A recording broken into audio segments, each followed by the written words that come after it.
विश्वानि देव सवितर्दुरितानि परासुव यद्भद्रं तन्न आसुव अग्ने नयसु पथारा ये अस्मान् विश्वानि देव वयुनानि विद्वान् यो योध्यस्मज्जुहुराणमेनो भूयिष्ठान्ते नम उक्तिं विधेम नारायणं नमस्कृत्य नरं चैव नरोत्तमं देवीं सरस्वतीं व्यासं ततो जयम् उदीरयेत् वसुदेवसुतं देवं कंसचाणूरमर्दनं देवकी परमानन्दं कृष्णं वन्दे जगद्गुरुं। हे सारे जगत के उत्पादक प्रकाश स्वरूप परमात्मन, हमारे सारे दुखों, दुर्व्यसनों और बुराइयों को आप दूर करें। जो कल्याणकारी हो वो हमको प्राप्त हो। हे प्रकाश स्वरूप अग्नि देवता, अग्नि स्वरूप परमात्मन, आप हमको अच्छे रास्ते पर चलते हुए ऐश्वर्य समृद्धि प्राप्त कराएं। इसमें जो भी बाधाएं हैं उनको दूर करें। हम आपको बार बार प्रणाम करते हैं। नर नारायण, देवी सरस्वती, व्यास को मैं प्रणाम करता हूं और जगत गुरु श्री कृष्ण को प्रणाम करता हूं, क्योंकि उनके बारे में ही, उनके विषय में ही मैं आज बोलने जा रहा हूं।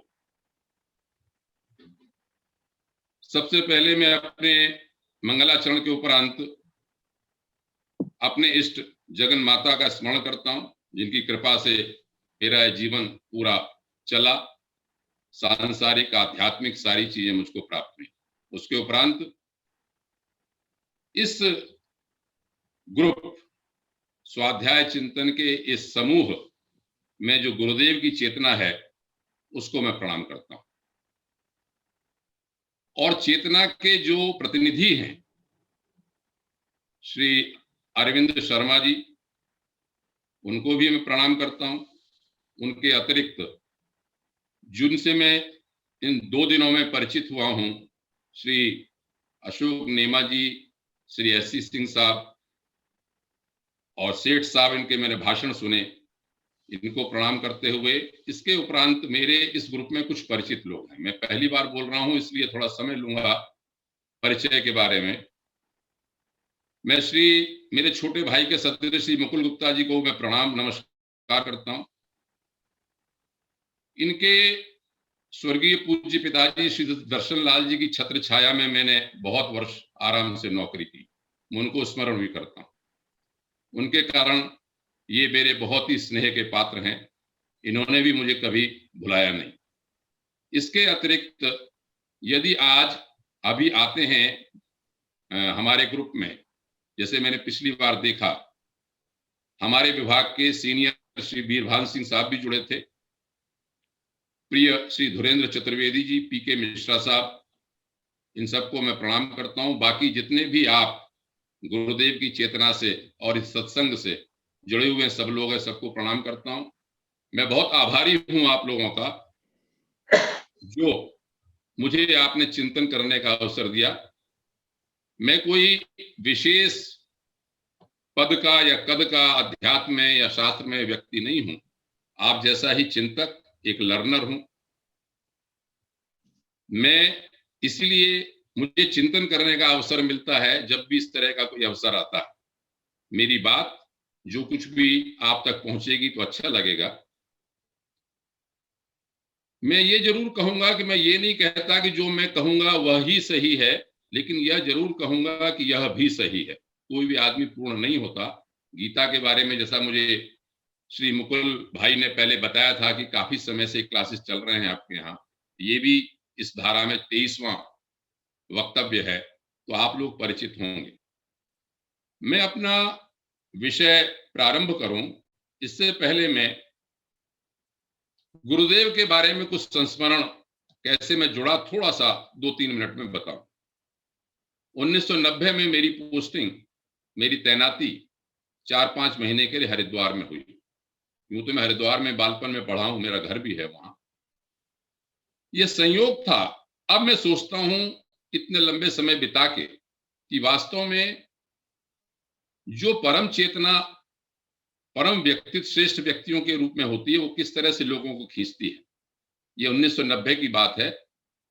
जैसे ही मैं तैनात हुआ, उसके कुछ ही दिनों बाद वहां पर गुरुदेव का श्रद्धांजलि समारोह मनाया जाना था और श्री राजेंद्र गुप्ता जी उस समय युवा थे, वहां के प्रतिनिधि, उन्होंने संपर्क किया और उन्होंने काफी मात्रा में ये कहा कि साहब सैकड़ों की संख्या में फॉर्म 32 चाहिए। जो व्यापारी वर्ग है या हमारे अभिवक्ता वर्ग हैं वो इस बात से जानते हैं कि जब कोई आदमी उत्तर प्रदेश के बाहर से सामान लाता है तो उसे व्यापार कर विभाग से एक फॉर्म लेना होता है सेल्फ कंज्यूमर के लिए, और प्रायः अधिकारी या विभाग 1 या 2 देता है उसको। देखिए सैकड़ों की बात कही, तो आप ये देखिए मेरे ऊपर कितनी बड़ी कृपा थी।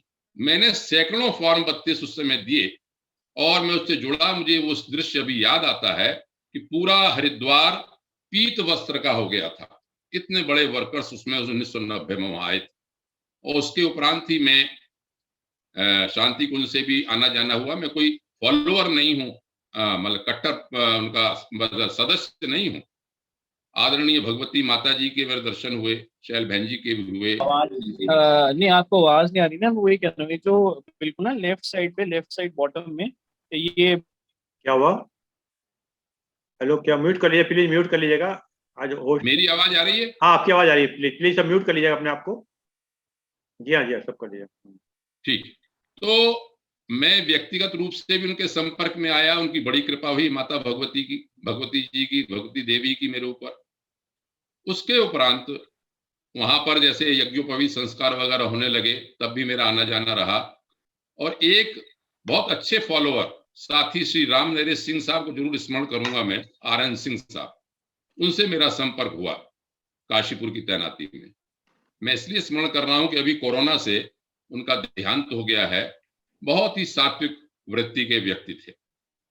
तो इस तरह से अब देखिए वो चेतना किस तरह से काम करती है कि अरविंद शर्मा जी के माध्यम से और मुकुल गुप्ता जी के माध्यम से मुझे दोबारा से आप सब लोगों जैसे संतों के बीच में ले आए हैं। मैं इस पंक्ति को बार बार अब कहता हूं, पहले तो समझ में नहीं आती थी, धीरे धीरे, कि अब मोई भा भरोस हनुमंता, बिनु हरि कृपा मिल ही नहीं संता। आप जैसे संतों का साथ बिना हरि कृपा के नहीं मिलता, इसलिए मैं बहुत आभारी हूं। अब मैं 6-10 हो गए हैं, 6:55 तक मैं अपनी बात को रखूंगा सामने। अब मैं अपने विषय में प्रवेश करता हूं। तो जैसे हमारे अरविंद शर्मा जी ने अपना कोड चेंज कर दिया, अगर उस कोड को मुझे पता ना होता तो मैं आपके समक्ष संपर्क में नहीं आता। तो इसी तरह से मैं आपसे अनुरोध करूंगा, मैं तो उस कोड में जाऊंगा जिससे कि मैं बोलने में उस बात को समर्थ हो सकूं। ये अनुरोध करूंगा कि आप थोड़ा सा जहां भी बैठे हैं स्पाइनल कॉर्ड सीधा करके, मैं इसका मतलब बताऊंगा, इसका आप लोग सब जानते हैं। 3 बार ओम बोलूंगा, अच्छी तरह से सांस भरिए, आनंद लीजिए। कोई मुझे तनाव नहीं है, मैं अपने लोगों के बीच में हूं। आप कोई ऐसी कठिन बात नहीं सुनने जा रहे हैं। संस्कृत की बात सुने, संस्कृत का श्लोक मेरे से सुने तो घबराए नहीं। मैं हिंदी में बताऊंगा। संस्कृत एक ऐसी भाषा है जो कि आप सुनने से भी उसका लाभ होता है। बोलने को जो जानते हैं, जो ज्ञानी लोग हैं वो तो ठीक ही हैं। एक बात और मैं बता दूं इसको करने से पहले, कि इसे करने के उपरांत आप लोग गीता का एक गुटका, जैसे छोटी किताब होती है ये, या जो इंग्लिश में चाहते हैं वो ये, अपने पास हो सके तो अवश्य रख लें। मैं भी अभी क्लास 6 से आया हूं, 275वां दिन था आज मुझे क्लास करते करते। मैं उस क्लास को अटेंड करता हूं, वहां 1-2 श्लोक 1 घंटे में बोले जाते हैं। मैं थोड़ा पहले निकल आया आज। और अगर आपके पास गीता का ग्रंथ या गुटका नहीं है तो आप कागज पेन पे लेके रख लें। क्या लाभ होगा कि मैं जब कोई संदर्भ दूं तो पुस्तक है तो उसको खोल के देख लें, ये श्लोक या अध्याय। नहीं है आपके पास पुस्तक तो उसे नोट कर लें। नोट करने के मेरे 2 उद्देश्य हैं। आप मेरे वक्तव्य के बाद उस पर विचार कर सकते हैं, उनको देख सकते हैं कि क्या क्या संदर्भ ये लिखे गए, आप दोबारा से मनन कर सकते हैं। एक उद्देश्य और है, जो आप में से ज्ञानी व्यक्ति हैं वो फैक्ट चेक भी कर सकते हैं, मुझे परामर्श भी दे सकते हैं कि भाई ये बात आपकी गलत थी, ये बात आपकी इसमें और सुधार होना चाहिए था, या ये बात आपने कैसे क्या कही। तो मुझे बहुत ही खुशी होगी इस बात के लिए कि हमेशा ही कोई भी पूर्ण नहीं होता, उसका हमेशा एक अवसर रहता है आगे बढ़ने के लिए। मैं अपने वक्तव्य के अंत में ये अनुरोध करूंगा कि आप ये अवश्य, मेरे नंबर दिए हुए हैं मेरे उस पे अपने पोस्ट पे, ये जरूर बताएंगे कि मैं जो विषय जिस तरह से मैंने प्रस्तुत किया उसे और कठिन बनाऊं और शास्त्रीय बनाऊं या सरल बनाऊं, किस तरह से कल मुझे बोलना है। अस्तु, तो मैं इस बात को अब आपको अपना कोड आपका प्रस्तुत करता हूं। कोड बड़ा सिंपल है, आप सब लोग जानते हैं, लेकिन क्यों इस समय महत्वपूर्ण है ये मैं बताऊंगा। 3 बार ओम बोलना है, आराम से सांस भरिए, एंजॉय कीजिए इस प्राण शक्ति को जो वैखरी वाणी में ओम का है, इसको आप एंजॉय करते हुए उसके वाइब्रेशंस पे, उस पे ध्वनि पे ध्यान दीजिए। आप पिछले 4 दिनों से कुंडलिनी जागरण की बात सुन रहे हैं, आपकी ऊर्जा भी जागृत हो गई होगी मैं समझता हूं, तो उसको आनंद लीजिए। फिर हम इसमें प्रवेश करते हैं। मैं बोलूंगा, आप सब अनम्यूट रहेंगे, आप सब म्यूट रहेंगे, अपने अपने जगह पर अपने अपने हिसाब से बोलिए। मैं जिस तरह 3 मैं पूरा करूंगा उसके बाद ही मैं अपनी बात प्रारंभ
धन्यवाद। श्रीमद् भगवद गीता का प्रवेश मैंने प्रारंभ कर दिया है अभी से। आप कहेंगे कैसे? तो मैंने जो किताब की बात कही थी, आप 8/11 8वें अध्याय का 11वां श्लोक खोल सकते हैं इस समय। जो जानते हैं वो ठीक है। ये ओम को श्रीमद् भगवद गीता में परम पद कहा गया। मेरा विषय ये है, मैंने कहा समाज की अपेक्षाएं और श्रीमद् भगवद गीता का संदेश। समाज से मेरा मतलब था इंडिविजुअल से समाज बनता है, हम जो बैठे हुए हैं ये समाज है। मैं एक व्यक्ति की बात न करके समाज की बात भी करता हूं, और गीता क्या कहती है उस परिप्रेक्ष्य में तो बात है। तो 8वें अध्याय का 11वां श्लोक क्या कहता है? परम पद के बारे में बताता है। श्लोक है, यदक्षरम वेद विदो वदन्ति विशन्ति यद्यतयो वीतरागाः यदिच्छन्तो ब्रह्मचर्यम चरन्ति तत्ते पदम संग्रहेण ब्रवीमि। हिंदी में सामान्य अर्थ ये है, मैं भावार्थ लेता हूं, शाब्दिक अर्थ नहीं लेता, कि वेद को जानने वाले जिसको अक्षर निर्गुण निराकार कहते हैं, वीतराग जो सन्यासी हैं जिसके लिए ढूंढते हैं, जिसके लिए सर्च करते हैं, और ब्रह्मचारी भी जिसके पद को जाना चाहते हैं, वो पद मैं आपको संक्षेप में बताता हूं। ये श्री कृष्ण भगवान ने कहा। क्यों बताता हूं ये बाद में कहूंगा। अब इसके बाद, इसके साथ ही साथ आपने ये सुना होगा खूब अच्छी तरह से कि उपनिषद का सार है गीता। बड़ा प्रसिद्ध श्लोक आप लोग जानते हो, गीता बोलने वाले, गीता को पढ़ने वाले, चिंतन करने वाले, कि सर्वोपनिषदो गावो दोग्धा गोपाल नंदनः पार्थो वत्सः सुधीर भोक्ता दुग्धम गीता मृतम महत्। अर्थ, सारी उपनिषदें गाय के रूप में हैं, उनको दूहने वाले भगवान श्री कृष्ण हैं, पीने वाला बछड़ा जो है वो अर्जुन है। इसका वीडियो ऑफ कैसे करेंगे? आप ये ऑडियो ऑन ऑफ कर देंगे तो अच्छा ऑफ कर लीजिएगा, म्यूट कर लीजिए प्लीज। ये होस्ट मैंने तो करा था सबको, पता नहीं कैसे हो जाता है बार बार ये म्यूट ऑल चलिए, कर। मैं म्यूट ऑल सबको कर रहा हूँ एक और बार। मैं म्यूट ऑल कर रहा हूँ जो दूध निकला, जो दूध है गीता अमृत के रूप में है। अब बात ये आती है, इसी तरह से प्रत्येक अध्याय के अंत में आप देखेंगे तो श्रीमद् भगवत गीतासु उपनिषत्सु ब्रह्म विद्यायाम लिखा हुआ है। ब्रह्म विद्या भी है, योग शास्त्र भी है, उपनिषद की ब्रह्म विद्या के रूप में है। मैं इस समय बोल रहा हूं, आगे बहुत कठिन करना करके मैं सरलता से केवल आपको ये बताना चाहता हूं उदाहरण के रूप में कि ये जो श्लोक है, जैसे आप कहते हैं कि उपनिषदों का सार है, तो हमको ये जरूर जानना चाहिए कि उपनिषदों में कहां पर आया, कोई चीज ऐसी बात आई क्या। तो अभी उपनिषदों की बात चली, कल सुबह आदरणीय एससी सिंह साहब ने बहुत अच्छी भूमिका बनाई है उपनिषदों के बारे में। कठोपनिषद का नाम लिया था उन्होंने, जो आप ज्ञानी लोग हैं वो परिचित होंगे। कठोपनिषद के पहले अध्याय के बल्ली 2 के मंत्र 15, कोई संदर्भ लिखना चाहे लिख सकते हैं। कठोपनिषद के अध्याय 1 बल्ली 2 के मंत्र 15 लगभग ऐसा ही है, क्योंकि उपनिषदें पहले थी, श्रीमद् भगवत गीता बाद में बनी, तो हम ये कहते हैं कठोपनिषद का ही ये मंत्र यहाँ पर लिया गया। मंत्र क्या है? सर्वे वेदा यत पदमामनन्ति तपांसि सर्वाणि च यद वदन्ति यदिच्छन्तो ब्रह्मचर्यं चरन्ति तत्ते पदम संग्रहेण ब्रवीमि ओम इत्येतत्। लगभग यही बात जो यहाँ पर कही मैंने बताई हिंदी में वो कही, लेकिन वहां पर एक चीज वहां जोड़ दी कि वो पद क्या है? ओम है। श्रीमद् भगवत गीता के यदि 8वें अध्याय के जो मैंने 11वां का 12वां 13वां श्लोक पढ़ेंगे तो उसमें बात स्पष्ट हो जाती है। उसमें 12वें में हिंदी में ये कहा गया, हिंदी में मतलब समझाता हूं, कि सारी इंद्रियों को संयमित करके, मन हृदय को निरोध करके, मूर्धा में यदि प्राण को धारण करके हम ओम का ही अक्षर का ध्यान करें और इसको ध्यान करते हुए जो शरीर को छोड़ता है वो परम गति को प्राप्त होता है। एक ये ध्यान देने की बात है कि भगवान ने ये यहां क्यों कहा कि अंत गति में, अंत समय में जो ओम का ध्यान करता है वो परम गति को प्राप्त होता है। इसी 8वें अध्याय में यदि आप 5वां, 6वां और 7वां श्लोक देखते हैं तो जो संदेश देना चाहता हूं 7वें श्लोक में, लेकिन पहले मैं बताता हूं 5वें और 6ठे में क्या कहा। 5वें तो ये कहा कि अंत काले च मामेव स्मरन् मुक्त्वा कलेवरम यह प्रयाति सतत महावम मयाति नास्तत्र संशयः। देह छोड़ते समय व्यक्ति जिस भाव को धारण करता है, यदि मुझे याद करता है तो मुझे प्राप्त करता है।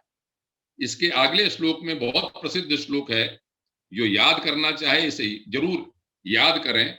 मैंने एक और बात आगे मैं कहूंगा कि मैं पूरे श्लोक की जगह मैंने बच्चों के लिए या युवाओं के लिए छोटे छोटे श्लोकांश छांट रखे हैं और मैं उनको बताता हूं याद करने के लिए। आप पूरा श्लोक याद नहीं करते तो छोटी बात याद कर लेते। तो अगले श्लोक में ये कहा कि यवियम वापि स्मरन् भावम त्यजत्यन्ते कलेवरम तम तमैवेति कौन्तेय सदा तद्भाव भावितः। हे अर्जुन, जिस भाव को स्मरण करते हुए मनुष्य अपना शरीर छोड़ता है उसी भाव को प्राप्त होता है। तो अब बात आती है एक पंच लाइन की, एक संदेश। संदेश भगवान क्या देते हैं कि तस्मात् सर्वेषु कालेषु माम अनुस्मर युध्य च। याद करने लायक ये पंक्ति है, ये 8वें अध्याय के 7वें श्लोक की पहली पंक्ति है। क्या कहते हैं? तस्मात् सर्वेषु कालेषु माम अनुस्मर युध्य च। इसलिए हे अर्जुन, तो सारे के सारे समय सर्वेषु कालेषु मुझे याद कर। जैसे हम कहते हैं ना भगवान का एक मानसिक जाप ये याद करना चाहिए, तो भगवान यहाँ पर कहते हैं, लेकिन उसके साथ ये कहते हैं कि जंगल में जाने की जरूरत नहीं है, युद्ध च। हम आगे भी कहेंगे और आप जानते भी हैं, युद्ध का मतलब अर्जुन के लिए तो उस रण क्षेत्र में युद्ध करना था। हम लोगों के लिए युद्ध करने का अर्थ है अपने अपने कर्तव्यों का वहन करना, अपने अपने कर्तव्यों को जो जहां पर है उसको अपना कर्तव्य करना है, वही उसका युद्ध है मनोयुग से। लेकिन शर्त यही है इस गीता के अनुसार संदेश सोसाइटी को यही है कि माम अनुस्मर तस्मात् सर्वेषु कालेषु माम अनुस्मर। इस बात को, ओम की बात को, जो यहां पर मैंने ओम से शुरुआत कराई, इसको योग दर्शन पातंजलि का जो है उसमें भी कहा गया है। उसमें 4 पाद हैं, मैं विस्तार से नहीं जा रहा हूं। पहला समाधि पाद है। समाधि पाद में जो 27वां और 28वां सूत्र है उसमें कहा स्पष्ट रूप से पतंजलि ने कि तस्य वाचकः प्रणवः। तस्य माने उस ब्रह्मा का, उस परमात्मा का जो वाचक है वो प्रणव ओम है। इसीलिए ओम की बात चली। आपने जो ओम बोला उसका महत्व समझना चाहिए। वो परम पद कहा गया है और श्रीमद् भगवद गीता में कहा है। मैं कठोपनिषद की बात इसलिए कह रहा हूं कि उपनिषदों का गीता सार है। मैं योग दर्शन की बात इसलिए कह रहा हूं कि पातंजलि भी उस बात को मानते हैं। तो जब उन्होंने कहा कि तस्य वाचकः प्रणवः, ओम उसका वाचक है, अगले सूत्र में कहते हैं तज्जपः तदर्थ भावनम, उसका जप करना चाहिए, उसके अर्थ को समझना चाहिए। मांडुक्य उपनिषद में इसका बहुत विस्तार है। आप ओम के बारे में कहीं पढ़ सकते हैं। तो इस समय मेरा ये विषय नहीं है। मैं केवल संदेश मात्र लेके जितना भी हो सकेगा उसको आगे बढ़ूंगा। चलिए, ये तो मैं अपने कोड के बारे में बात बताई।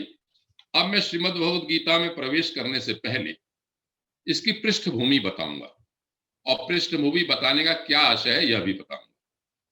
प्रायः लोग ये जानते हैं कि लड़ाई शुरू हुई और गीता शुरू हो गई और भगवान का ये जो धर्म क्षेत्र कुरुक्षेत्र पहला श्लोक है वो प्रारंभ हो गया। ऐसा नहीं।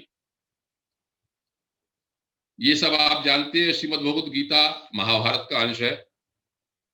मैं स्वाध्याय के बारे में जब कहता हूं तो सब लोगों से अनुरोध करता हूं कि आप जो मूल ग्रंथ हैं उन्हें अवश्य पढ़ें। संस्कृत में है, आप हिंदी में पढ़ें। गीता प्रेस गोरखपुर ने बहुत ही हिंदू समाज पे, सनातन समाज पे, वैदिक सनातन धर्म के बारे में बहुत प्रचार किया।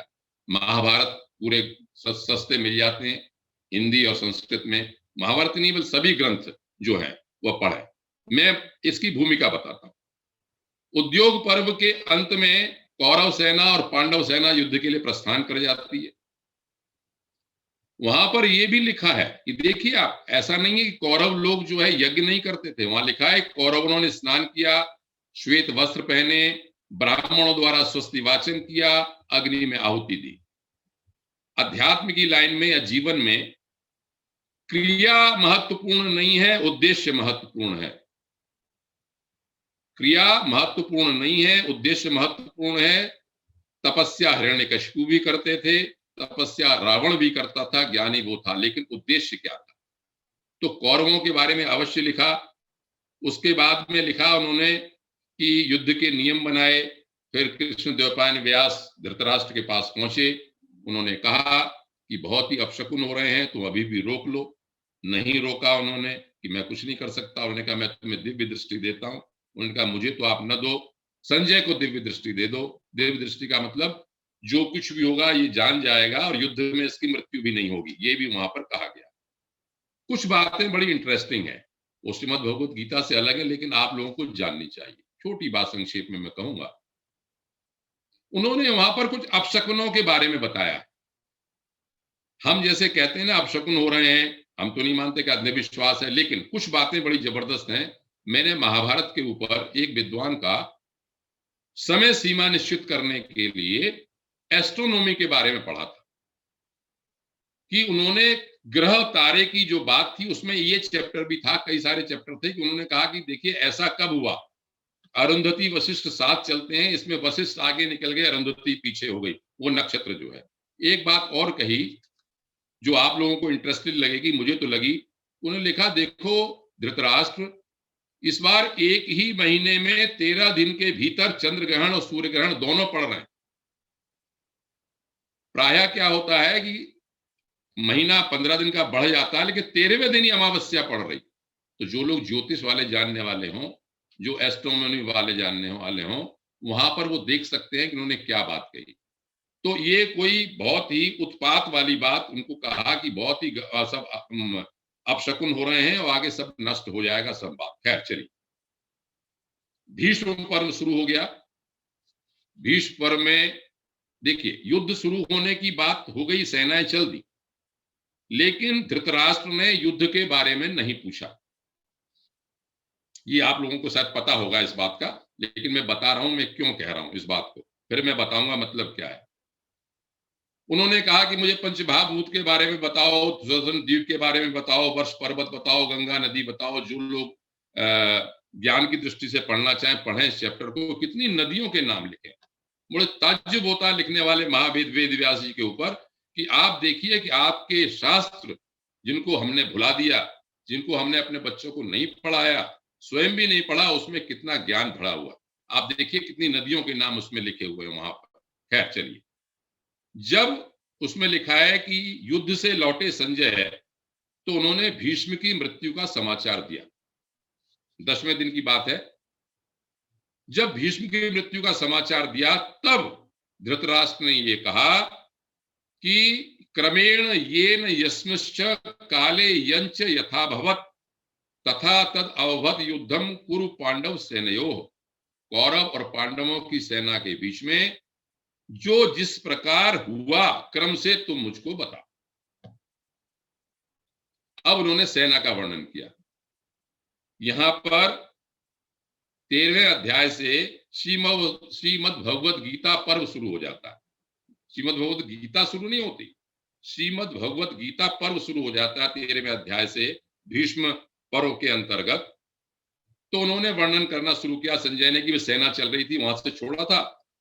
और देखिए, संजय को सब पता था और धृतराष्ट्र को उसने असली बात बता दी। वहां पर लिखा कि ऐसा लगता है जैसे कि कौरवों की सेना नहीं जा रही, दैत्येंद्र असुरों की सेना जा रही है। दैत्येंद्र सेना लिखा। पांडवों की सेना नहीं जा रही है, देवेंद्र सेना जा रही है, देवताओं की सेना जा रही है। वहां पर जब वो सेना देखी, युधिष्ठिर का विषाद हुआ, दुखी हुआ, तो अर्जुन ने कहा देखो, एक बात उनको याद दिलाई कि देवासुर संग्राम हुआ था, इंद्रादि देवताओं को ब्रह्मा ने यह कहा था यतो धर्मस् ततो जयः। अब मैं अपनी बात यहां से भूमिका बनाता हूं संदेश के लिए। अर्जुन ने याद दिलाया कि ब्रह्मा जी ने इंद्र से कहा था कि जहां धर्म होता है वहां जय होती है। जब कृष्ण बताने लगे तो उन्होंने ये कहा, वो अर्जुन बताने लगे तो उन्होंने कहा यतः कृष्णस् ततो जयः। जहां पर कृष्ण है वहां जय है। अब कृष्ण ने ये कहा कि भाई तुम दुर्गा जी की स्तुति करो। दुर्गा जी की स्तुति की। दुर्गा जी की स्तुति में कहा कि जयो भवतु मे नित्यम त्वत्प्रसादात् रणाजिरे। मेरी रण में जय हो। तो भगवती ने उनको आशीर्वाद दिया कि स्वल्पेनेव कालेन शत्रुन् जेष्यसि पांडव। जय हो तुम्हारी। मैं इसको, इस प्रकरण को इसलिए भी कह रहा हूं कि संदेश के रूप में मैं बताऊंगा इसको संक्षेप करके, और वैसे मेरी इष्ट चूंकि शक्ति है तो मुझे अच्छा लगा बताने में। अब मुख्य बात आती है, संजय ने यहां पर धृतराष्ट्र से ये स्पष्ट कहा यतो धर्मस्ततः कृष्णो यतः कृष्णस्ततो जयः। जहां धर्म है वहां कृष्ण है, जहां कृष्ण है वहां जय। अब बात आती है मेरे सब्जेक्ट की कि सोसाइटी को क्या संदेश जाता है, गीता क्या संदेश देती है। गीता की यह पृष्ठभूमि है। शुरू होता है ध से, धर्म क्षेत्रे कुरुक्षेत्रे संवेता युत्सवः मामकाः पांडवाश्चैव किम अकुर्वत संजय। पहला श्लोक ध से शुरू हुआ, धर्म से शुरू। अंतिम श्लोक क्या हुआ, जो बात यहां पर संजय ने कही वही संजय ने वहां समाप्त की गीता को। यत्र योगेश्वरः कृष्णो यत्र पार्थो धनुर्धरः तत्र शीर विजयो भूतिर्ध्रुवा नीतिर्मतिर्मम। जहां योगेश्वर कृष्ण है, अर्जुन है, वो बिल्कुल ही वहां पर ही जीत होगी। इसमें एक बात स्पष्ट ये कह दी थी उन्होंने कि ये लोग जान नहीं रहे हैं धृतराष्ट्र जी कि ये नर नारायण के ऋषि हैं। दोनों कृष्ण और अर्जुन नर नारायण के ऋषि हैं। ये श्लोक में लिखा है, यहाँ पे युद्ध होने से पहले, मतलब श्रीमद् भगवत गीता होने से पहले ही लिखा हुआ है और धृतराष्ट्र को बता दिया। अब बात यह आई, संदेश क्या हुआ, कृष्ण को क्या समझते हैं। हर समाज विजयी होना चाहता है। मैं अपनी दृष्टि से समझता हूं मुझे संदेश क्या मिला। अगर आप सहमत हैं तो आप इस बात पे देखेंगे, सोचेंगे कि हमारे समाज की जय कब होगी? जब हम अपने धर्म पर होंगे। और धर्म कहां खड़ा होगा? जहां कृष्ण खड़े होंगे। कृष्ण का अर्थ परमात्मा, कृष्ण का अर्थ हमारा लीडर, कृष्ण का अर्थ सात्विक, कृष्ण का अर्थ जय, कृष्ण का अर्थ विजय, जो उत्साह से भरा हुआ युद्ध करने के लिए तैयार है, गाइड करने वाला है हमको। कृष्ण का एक मैं अर्थ बताता चलूं यहाँ पे, आप उसे एक महापुरुष के रूप में लेते हैं, अवतार के रूप में लेते हैं, भगवान के रूप में लेते हैं, लेकिन एक परिभाषा और है, हो सकता है आप लोग जानते हो। कृषिर भूवाचकः शब्दो णश्च निवृत्तिवाचकः तयोरेक्यम परब्रह्म कृष्णम इत्यभिधीयते। दो शब्द हैं, कृष्ण और ण। ये महाभारत का ही श्लोक में आपको उद्धृत कर रहा हूं, अपनी ओर से मेरे बनाया हुआ नहीं है। दो शब्द है, कृषि और ण। तो कृषिर भूवाचक शब्द प्रवृत्तिवाचक शब्द है कृषि, संसार का, और णश्च निवृत्तिवाचक, और ण जो है वो निवृत्तिवाचक है। तयोरेक्यम परब्रह्म, दोनों एक हैं, जिसमें एकता है, प्रवृत्ति और निवृत्ति दोनों मार्ग वाला। तयोरेक्यम परब्रह्म कृष्ण इत्यभिधीयते। कृष्ण को इसलिए परब्रह्म कहा, जहां परब्रह्म है, जहां भगवान है, वहां पर वही धर्म है, और जहां धर्म है वही जीत है। मुझे केवल यह संदेश देना है इस समय कि जब एक ऐसी विचारधारा जो पूरे विश्व को में अपने अलावा सारी मानव जाति को समाप्त करने के लिए तैयार है, हम लोगों को श्रीमद् भगवद गीता से, महाभारत से संदेश लेना चाहिए कि हम धर्म के साथ हों, अपने वैदिक सनातन धर्म में विश्वास रखें, उसको जानें और भगवान के शरण में रहें, और जो कुछ श्रीमद् भगवद गीता में कहा, जो रास्ता दिखाया, उसको अपनाएं। अब मैं आगे आता हूं, ये मेरी हो गई भूमिका, ये मैंने बताया। क्या संदेश देती है श्रीमद् भगवद गीता? बड़ा प्रसिद्ध चीज बताने जा रहा हूं, आप सब लोगों को पता होगा, वो है फाइटिंग स्पिरिट। जो दुर्भाग्य से जिस जमाने में मैं पैदा हुआ, आजादी के बाद अब तक, अब मैं महसूस करता हूं, तो अच्छा है, भाग्य से मैंने संस्कृत सीख ली, मैं गुरुकुल में पढ़ा, मुझे अपने भारत के ऊपर गर्व है, राष्ट्र के ऊपर गर्व है, और मैं उसके लिए कट्टरवादी के रूप में हूं। लेकिन आमतौर मैंने अपने बच्चों को कन्वेंट में पढ़ाया, शायद आप लोगों ने भी पढ़ाया होगा, शायद ही किसी ने गुरुकुल में भेजा। क्यों? क्योंकि हमको ये बताया गया कि कन्वेंट को पढ़ने वाले ही बहुत अच्छे होते हैं, वही समाज को आगे ले जाएंगे। बिल्कुल 70 साल में सारी परिस्थिति बदल गई। अब हम सब लोग माथा पीट रहे हैं, हम सब लोग ये कह रहे हैं कि नहीं भाई, रास्ते पे आओ, सनातन धर्म को जानो। ये जो कुछ है चेतना, हमारे अरविंद भाई साहब से बात हो रही थी कि गुरुदेव ने जो कहा कि हम सुधरेंगे तो जग सुधरेगा, ये चेतना काम करेगी, भारत विश्व रूप में होगा। तो हम सब लोग जो इकट्ठे हुए हैं, आप लोगों को जो रुचि जगी है, वो एक बहुत पॉजिटिव और सकारात्मक मैं लक्षण समझता हूं। अब फाइटिंग स्पिरिट में क्या बताते हैं? फाइटिंग स्पिरिट में जब अर्जुन ने ये कह दिया मैं नहीं लड़ूंगा, तो 2/3 आप दूसरे अध्याय का 3रा श्लोक देख सकते हैं। क्या कहते हैं भगवान कृष्ण से? क्लैव्यम मास्मगम पार्थ नैतत्वयि उपपद्यते क्षुद्रम हृदय दौर्बल्यम त्यक्त्योत्तिष्ठ परंतप। हे अर्जुन, तू नपुंसकता कर रहा, तुझे ये उचित नहीं, तू खड़ा हो जा। नहीं असर हुआ, सारा कुछ बताया उन्होंने कि भैया देह तो मर जाता है, आत्मा अमर है, सब है, मैं उसमें नहीं जा रहा हूं, आप सब जानते हैं। 2/37 पे पहुंच जाइए। ये गीता का, जैसे आपको बार बार बताया होगा कि गीता का एक सबसे 7 स्टार, जैसे होटल होता है 5 स्टार 7 स्टार, वो एक ऐसी पंक्ति है जो आपको अपने बच्चों को बुलवानी चाहिए, आपको भी याद रखनी चाहिए। मैं अपने नाती पोते से भी जब पूछता हूं कि तुम्हें what is your favourite line, तो इस लाइन को बोलते हैं। लाइन क्या है?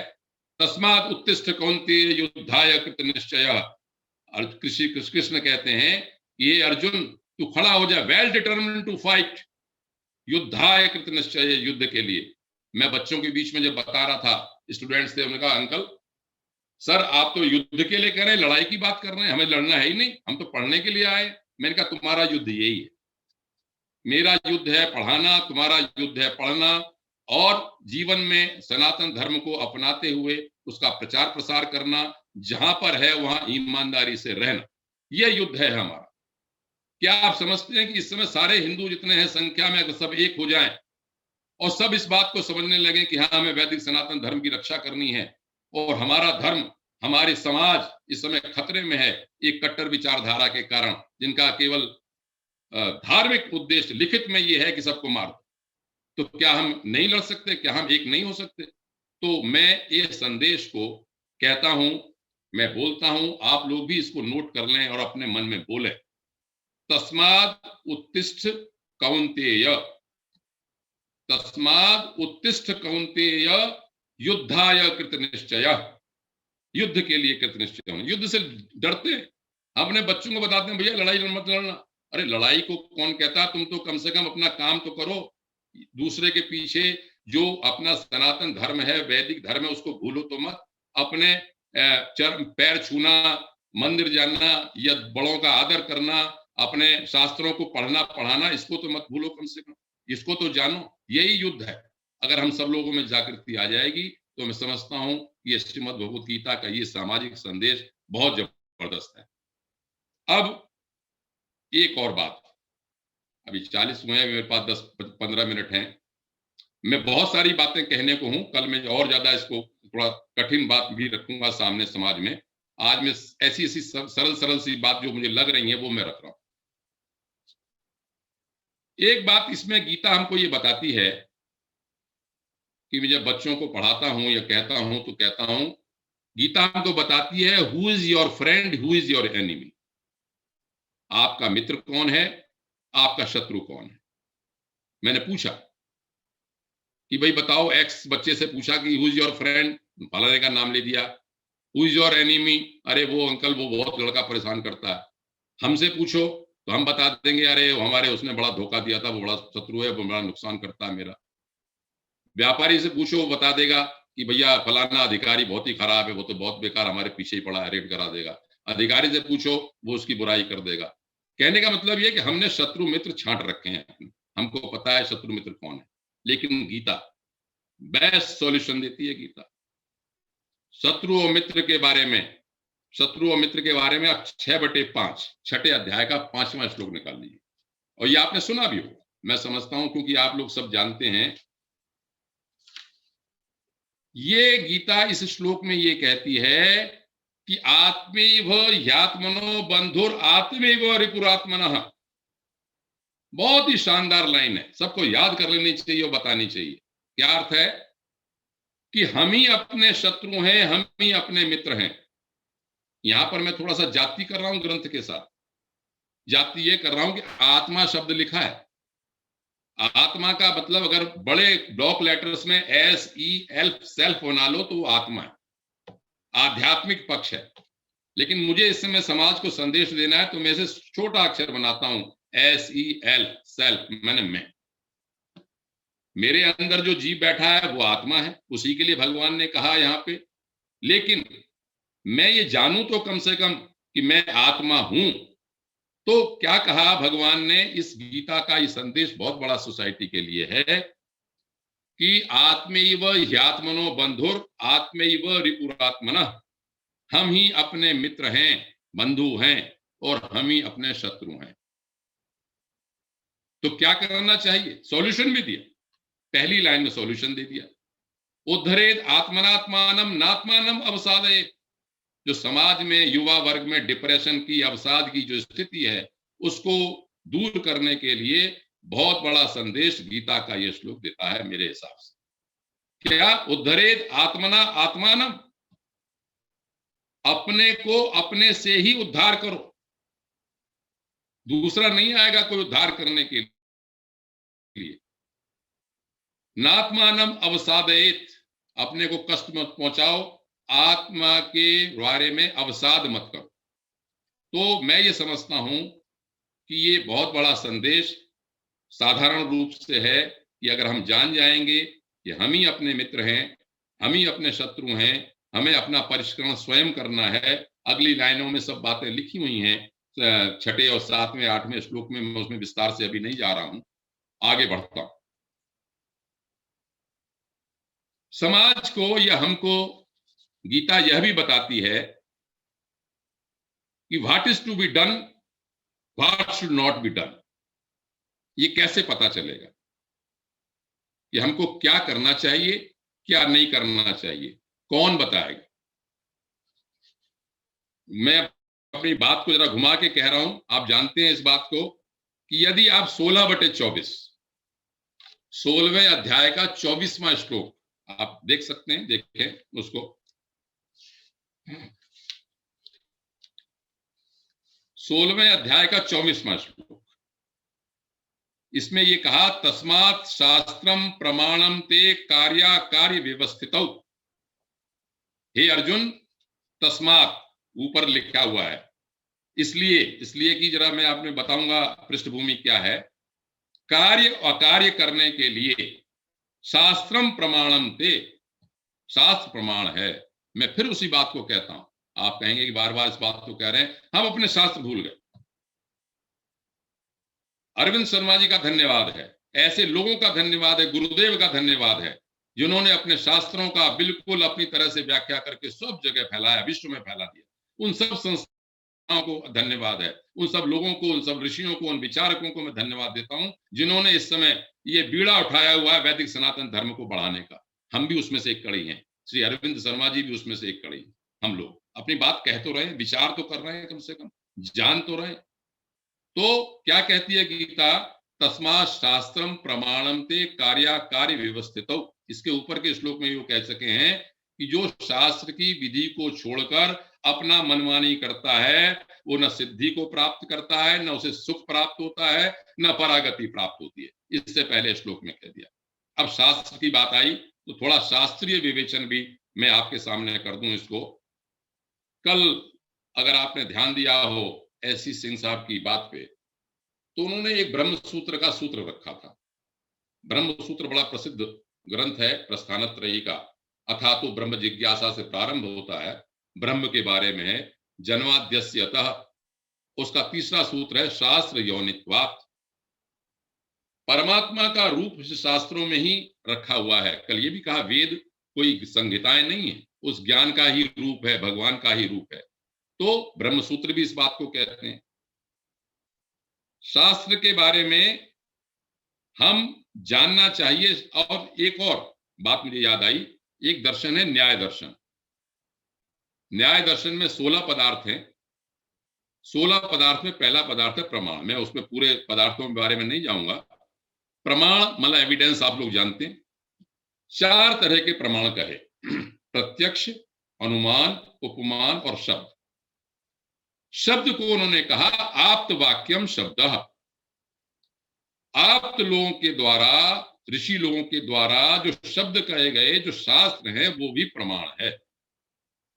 तो पुराने शास्त्र भी इस बात को कहते हैं, गीता से पहले के भी वेल एस्टेब्लिश्ड बात है कि तस्मात् शास्त्रम प्रमाणम ते कार्याकार्य व्यवस्थितौ।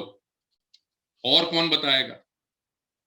और के लिए आप चौथे अध्याय का 34वां श्लोक देखें, 4/34।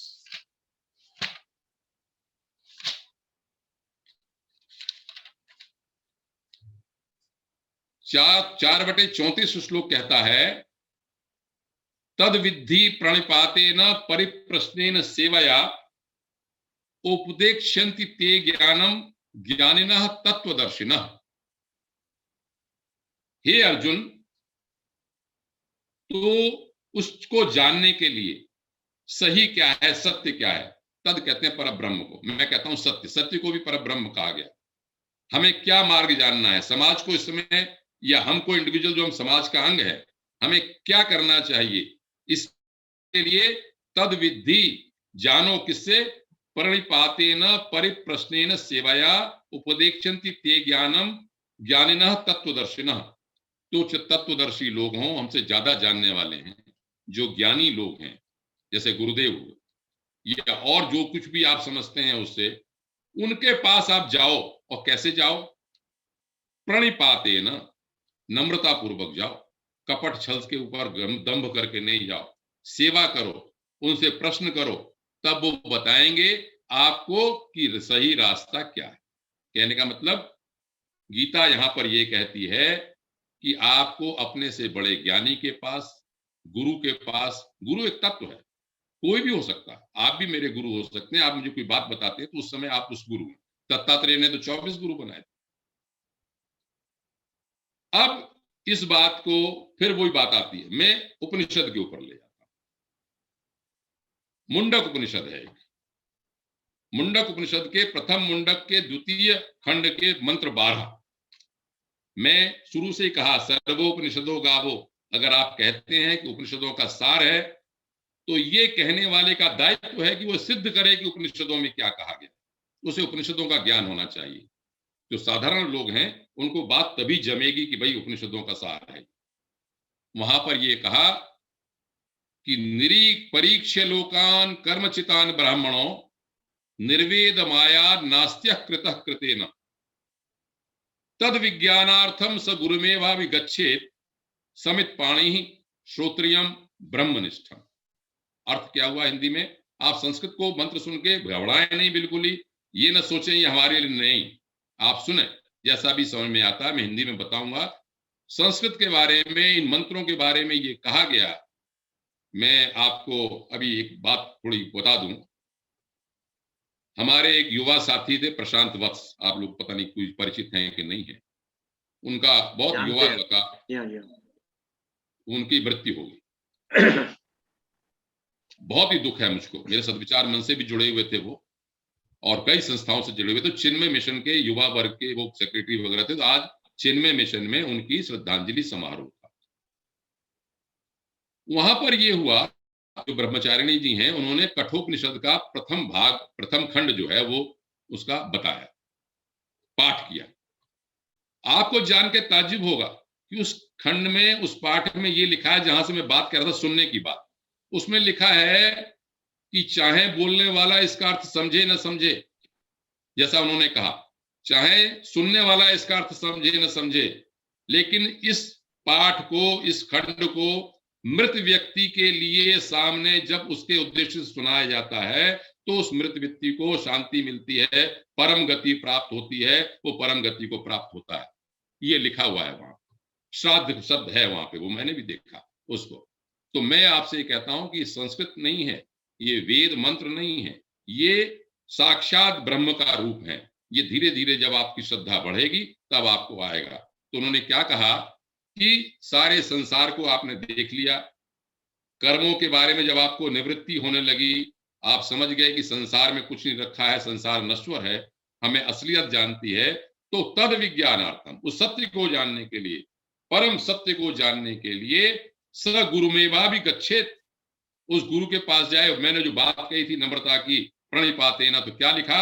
समित पाणि ही, समिधा हाथ में लेके। पहले और कुछ नहीं होता था, हमारे पास रुपए पैसे नहीं होते थे, और एक समिधा हाथ में ली, हाथ जोड़ के पहुंच गए। श्रोत्रियम ब्रह्मनिष्ठम। एक उदाहरण और देता हूं, 2 मिनट है, मैं अपनी बात से समाप्त यहां पर करूंगा, कल मैं और बातें करूंगा।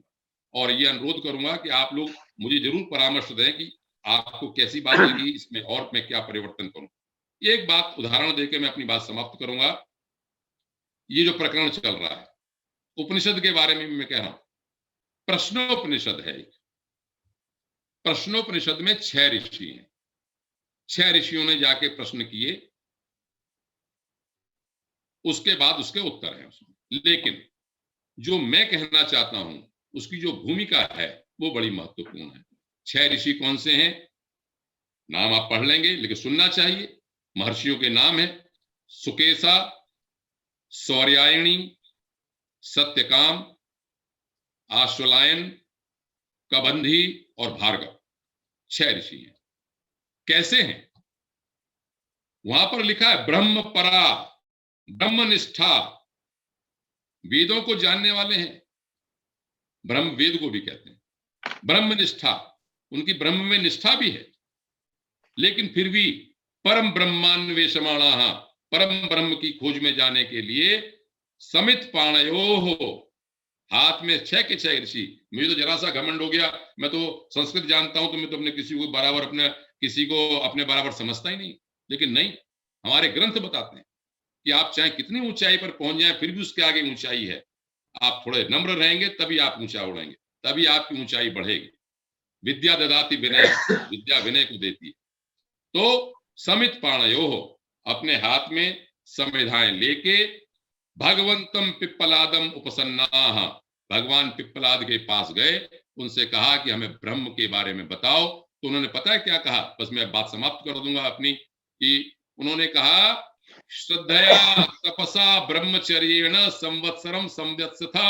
इतने ज्ञानी होने के बाद भी उन्होंने कहा कि आप तप करो, श्रद्धा रखो, ब्रह्मचर्य के साथ 1 वर्ष तक मेरे यहाँ निवास करो, फिर मैं आपको उपदेश करूंगा। मेरे से कोई कह दे कि 1 वर्ष रुको तो कभी नहीं रुकेंगे, आप लोग हो सकता है पढ़ने वाले रुकें। तो ये हमारे शास्त्र कहते हैं कि हमें क्या करना चाहिए, क्या नहीं करना चाहिए, हमारे शास्त्र बताते हैं और गुरु बताते हैं। मैं अपनी बात को यहीं समाप्त करूंगा। ये जरूर शांतिरंतरिक्षं शांतिः पृथिवी शांतिरापः शांतिरोषधयः